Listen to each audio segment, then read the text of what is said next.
E aí, pessoal do YouTube, beleza? Estamos aqui com mais um estudo. Hoje a gente vai falar sobre tipos de arquitetura de software, tá? Tem vários tipos. Nesse vídeo eu vou falar desses quatro primeiros aí. Eu vou gravar um outro vídeo explicando os outros, tá? Porque eu acho que senão fica muita coisa e a gente já começa a acabar não entrando em alguns detalhezinhos que eu acho importante, tá? Vamos começar então com a arquitetura cliente-servidor, tá?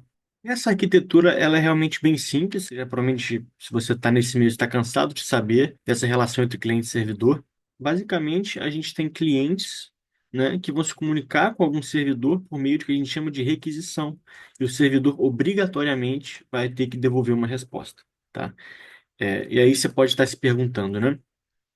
Já sei que é pela internet, mas o que é uma requisição, né? Como o servidor entende isso? É mágica? Não, na verdade, pode até parecer mágica, mas tudo vem da comunicação, né? Como está escrito aqui, a gente se comunica com as pessoas por meio da comunicação, né? Eu falo português, o cara que entende português vai se comunicar comigo. É uma linguagem, né? E existe a linguagem que o cliente se comunica com o servidor, e é o tal do HTTP, tá? O que que tem nessa requisição, tá? Isso aqui é bem básico para quem está inserido nesse meio, mas eu acho importante falar. Por quê? Porque várias outras arquiteturas, ou praticamente todas, têm essa relação inclusa nela, né? Inclusive, dentro de um projeto, podem haver mais de uma arquitetura. Tá? Eu vou falar sobre isso um pouco mais para frente. A requisição é basicamente esse link que você chama ele, né? Você faz a tal da requisição e você pode fazer essa requisição de diferentes formas, né? E aqui a gente tem alguns conceitos, que é o método, que é a forma como eu me comunico, a URL, que é com quem eu me comunico, né? Que é o google.com, por exemplo, os cabeçalhos e o corpo, né? O body, que é o que eu vou enviar junto da minha requisição, tá?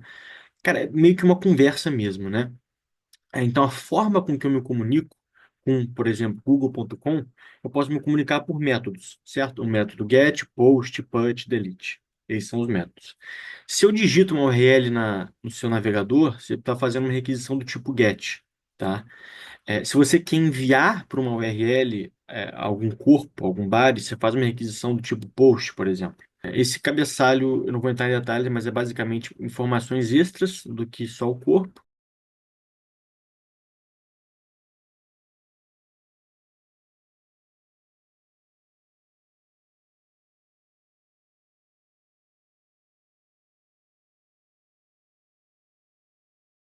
Eu falei que eu não ia me aprofundar, mas eu pensando aqui, eu acho que é importante falar assim sobre o cabeçalho, né? Quando a gente faz uma requisição para algum site ou para alguma URL, né? O servidor daquela URL, ele consegue saber quem que está acessando ela. Ele tem essas informações. Inclusive, é isso que muitos hackers conseguem fazer. Quando você acessa um link dele, o cara consegue o seu IP, consegue informações ali suas. Né?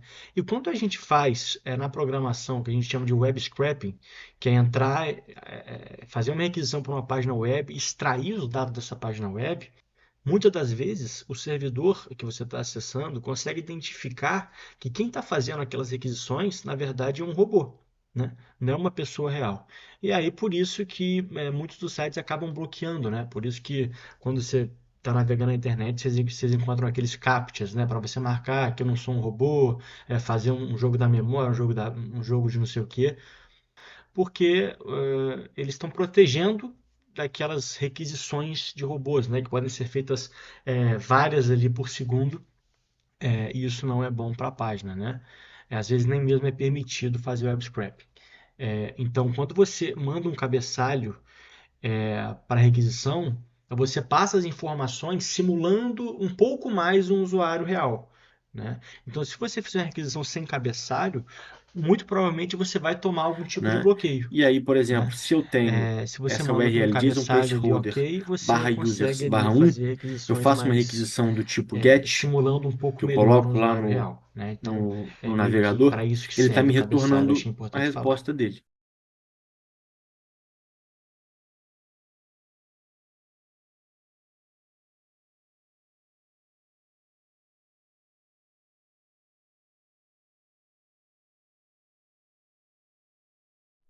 Ou seja, quando você está fazendo uma aplicação grande, um projeto um pouco maior, você tem a parte do back-end e a parte do front-end. E muitas das coisas, pelo menos do back-end, que é onde eu estou trabalhando no momento, muitas das coisas que acontecem no back-end se comunicam por meio dessas requisições, né? Então eu faço uma requisição para uma API que me retorna algo, como isso que está na tela, e eu uso essas informações retornadas para dar como input alguma outra funcionalidade ali, né? Então, muito da comunicação do back-end ela é feita por meio dessas requisições, né? Eu envio algo e pego a resposta, envio para lá e pego a resposta, né? Que é basicamente o funcionamento de uma função, né? Uma função você vai dar os parâmetros para ela, enviar um input e vai ter o return uma resposta, né? Isso acontece meio que parecido aqui, né? Essa forma de comunicação. E aí você pode se perguntar, né, o que eu citei. Outras arquiteturas não usam esse sistema cliente-servidor, né? E na verdade, com certeza usam, né? É como se a arquitetura estivesse incluída nas outras mais complexas. É exatamente isso, tá? A arquitetura cliente-servidor ela é a base da maioria das outras arquiteturas mais modernas e mais complexas, tá? Que eu vou, inclusive, partir para a próxima, que é a arquitetura em camadas, né? E aí a gente começa a falar de algo um pouco mais estruturado. É,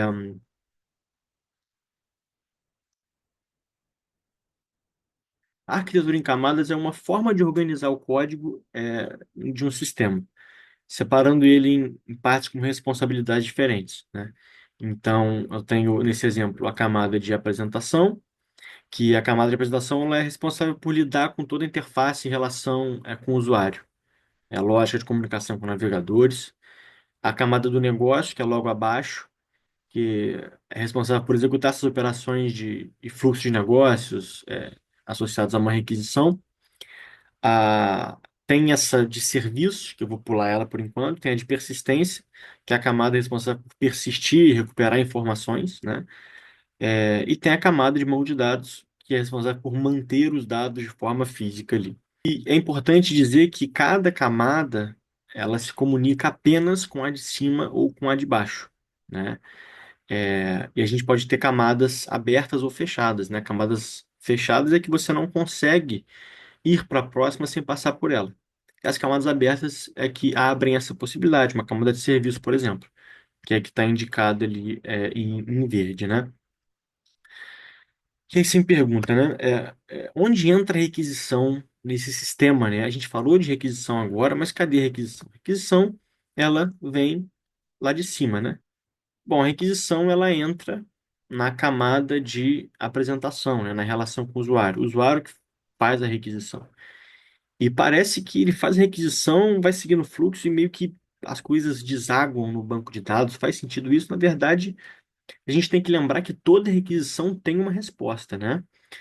Então, quando o fluxo que for adotado ali finalizar, o usuário vai ter uma resposta, né? Por exemplo, eu tenho um CRUD, eu tenho que adicionar alguma coisa no banco de dados. Então, eu vou seguir a lógica para adicionar no banco de dados, vou chegar no banco e aí eu vou retornar para o usuário alguma coisa, do tipo, olha, adicionei, deu certo, ou olha, deu errado, alguma coisa aconteceu, e aí ele vai ver o que pode ser feito, mas sempre tem essa resposta. Dentro de um só projeto, faz sentido dizer que eu posso ter várias arquiteturas ao mesmo tempo? Com certeza, faz sentido, e isso normalmente acontece, né? Ao organizar um projeto, eu posso ter diferentes arquiteturas ali, dependendo do que tem ali dentro do projeto. Mas quando a gente divide um projeto em partes, que é uma prática fundamental de qualquer projeto, de qualquer sistema que você está fazendo, divide em partes, repara que as partes elas têm a tendência, na boa prática, de serem independentes entre si, né? Recebe alguma coisa, retorna alguma outra coisa e tem sua independência. Então faz sentido aquele módulo, por exemplo, ter a sua própria arquitetura, né? E aí, se você quiser organizar o projeto como um todo de maneira mais ampla, você diz que o projeto teria aquela arquitetura mais ampla, né? Mas isso é importante porque às vezes a gente tem uma visão um pouco fechada de que o projeto todo vai ter aquela arquitetura certinha e, na verdade, não, é uma coisa um pouco mais ampla. Bom, dito isso, vamos para a arquitetura MVC, né? Model View Controller. Mais uma vez, essa arquitetura ela organiza o código de um sistema separando ele em partes com responsabilidades diferentes. Aí você pode me falar, não é possível, né? É igual ao anterior. mas não, né? Eles têm funções realmente específicas. Então aqui a gente vê que a gente tem o model, o controller e o view.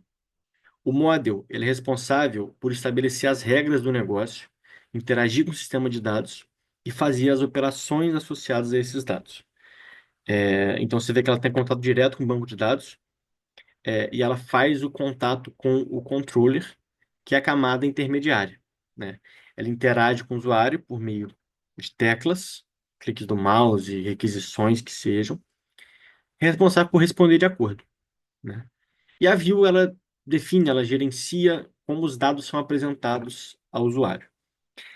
Então, o fluxo ele é bem claro. O usuário interage com a view faz uma requisição ao controller, o controller solicita os dados ao modelo, o modelo responde ao banco.